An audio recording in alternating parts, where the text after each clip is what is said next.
Welcome to டிபாஸ் hub. இன்றைக்கி நம்ம குழந்தைங்களுக்கான easy lunch box recipe தேங்காய் சாதம் எப்படி செய்கிறதுன்னு பார்க்கலாம் வாங்க.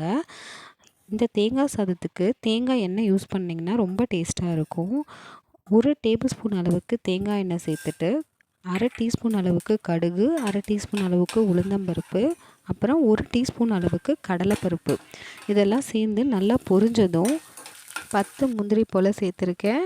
அதுக்கப்புறம் 1/4 இன்ச்சு சைஸ்க்கு இஞ்சி எடுத்து குட்டி குட்டியாக கட் பண்ணி சேர்த்து அதுவும் நல்லா வதக்கி விடுங்க. அதுக்கப்புறம் 2 பச்சை மிளகா, 2 காஞ்ச மிளகாவை சேர்த்து நல்லா கிளறி விடுங்க.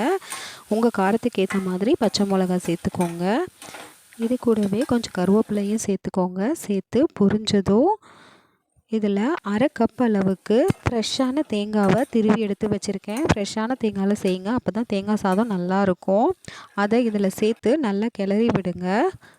ரொம்ப முருக விடணும்னு அவசியம் இல்லை, லைட்டாக மட்டும் கிளறி விடுங்க. அப்போ தான் தேங்காய் சாதம் ரொம்ப ட்ரையாக இருக்காது. தேங்காவை ரொம்ப வதக்கி விட்டிங்கன்னா நமக்கு சாதம் ட்ரை ஆகிடும். தேங்காய் ஓரளவு வதங்கினதும் அதில் நல்ல வாசம் கிடைக்கும் நமக்கு. அதுக்கப்புறமா நம்ம ரெடி பண்ணி வச்சுருக்க வெள்ளை சாதத்தை எடுத்து இந்த தேங்காய் கூட சேர்த்து மிக்ஸ் பண்ண வேண்டியதான். சாதம் நான் உப்பு போட்டு வேக வச்சுருக்கேன், அதனால தான் நான் தேங்காய் வதக்கும் போது கொஞ்சமாக உப்பு சேர்த்துக்கிட்டேன். ஒருவேளை நீங்கள் சாதத்தில் உப்பு சேர்க்கலைன்னா நீங்கள் தேங்காய் வதக்கும் போதே கொஞ்சம் உப்பு நல்லா சேர்த்துக்கோங்க. சேர்த்து நல்லா கிளறி விட்டால் சுவையான தேங்காய் சாதம் ரெடி. ட்ரை பண்ணி பாருங்கள்.